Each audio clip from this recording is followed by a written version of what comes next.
بسم اللہ کا واقعہ۔ کہا جاتا ہے کہ کسی علاقے میں قحط سالی پیدا ہو گئی۔ اس قحط سالی کی لپیٹ میں نہ صرف انسان بلکہ چرند و پرند سب اس کا شکار ہو گئے۔ مویشی مالکان بے حد پریشان تھے۔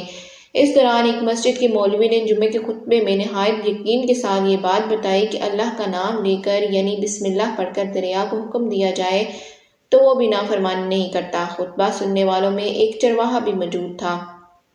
مولوی کی بات اس کے دل میں اتر گئی اور اس بات پر اس کا یقین کامل ہو گیا۔ اس نے واپس آ کر اپنی بکریاں کھولی اور سیدھا دریا پر چلا گیا۔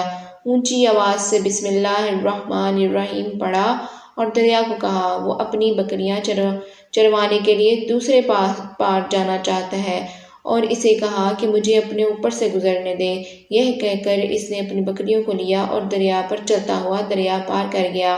دریا کی دوسری طرف کا علاقہ گھاس سے بھرا پڑا تھا۔ درختوں کے پتے بھی سلامت تھے کیونکہ کسی کو یہاں تک آنے کی رسائی نہیں تھی۔ اس نے خوب اچھی طرح اپنی بکریوں کو سیر کروایا اور واپس لوٹ آیا۔ پھر یہ اس کا معمول بن گیا کہ وہ بکریاں پار چھوڑ کر واپس آ جاتا اور شام کو جا کر بکریاں واپس لے آتا۔ اس کی بکریوں کا وزن دگنا چگنا ہو گیا۔ لوگ چونک گئے اور اس سے پوچھا کہ وہ اپنی بکریوں کو کیا کھلاتا ہے۔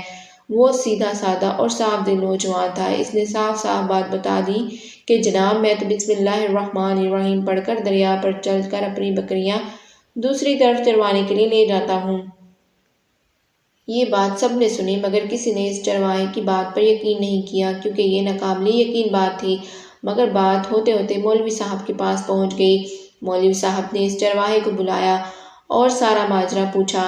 اس چرواہے نے مولوی صاحب کو ہی حوالہ بنا لیا کہ مولوی صاحب میں تو آپ کا شکریہ ادا کرنے والا تھا۔ آپ نے جمعے کے خطبے میں جو نسخہ بتایا تھا کہ بسم اللہ کہہ کر دریا کو بھی حکم دو تو وہ بھی انکار نہیں کرتا تو میں تو بس آپ کے نسخے پر ہی عمل کر رہا ہوں۔ مولوی صاحب حیرت سے اس کے چہرے کو دیکھتے رہے۔ مولوی صاحب نے کہا بھائی صاحب ایسی باتیں تو ہم ہر جمعے میں کرتے ہیں، فقط ان کا مقصد لوگوں کا ایمان بنانا ہوتا ہے۔ مگر بکریوں والا ڈٹا رہا کہ میں تو بسم اللہ کہہ کر پانی پر چلتا ہوں اور بکریوں سمیت پانی پار چلا جاتا ہوں۔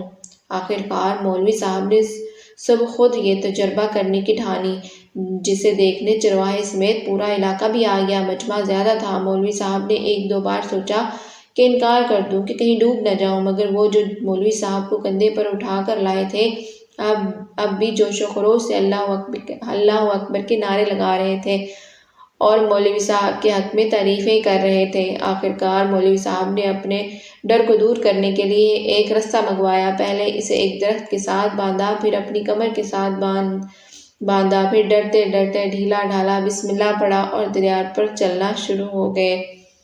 مگر پہلا پاؤں ہی رکھا تھا کہ پانی میں گر گئے۔ مولوی صاحب ڈبکیاں کھانے لگے اور پانی کے بہاؤ میں بہنا شروع ہو گئے۔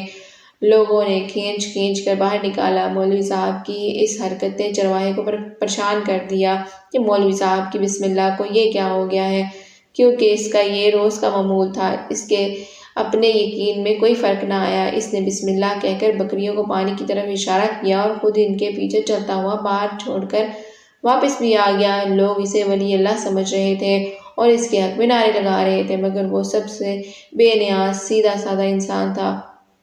وہ مولوی صاحب کے پاس پہنچا اور کہا مولوی صاحب میں آپ کی بسم اللہ کی تعریف سے کافی پریشان تھا مگر پانی پر چلتے ہوئے مجھے آپ کی بسم اللہ کی بیماری کا پتہ چل گیا۔ اس چرواہے نے درخت سے بندھی رسی کی طرف اشارہ کیا اور کہا مولوی صاحب یہ ہے آپ کی بسم اللہ کی بیماری۔ آپ کی بسم اللہ کی برکت کو یہ رسہ کھا گیا۔ آپ کو اللہ اور بسم اللہ سے زیادہ اس رسے پر بھروسہ تھا لہٰذا اللہ نے بھی آپ کو رسی کے حوالے کر دیا۔ پھر کہنے لگا مولوی صاحب آپ بھی کمال کرتے ہیں۔ میں نے آپ کے منہ سے سنا اور یقین کر لیا اور میرے اللہ نے میرے یقین کی لاج رکھ لی مگر آپ نے اللہ کا کلام سنا مگر یقین نہیں کیا لہٰذا آپ کو اللہ نے رسوا کر دیا۔ محترم عزیز دوستو یہی کچھ ہمارا حال ہے۔ ہماری نمازوں اور دعاؤں کا حال بھی یقین سے خالی ہے۔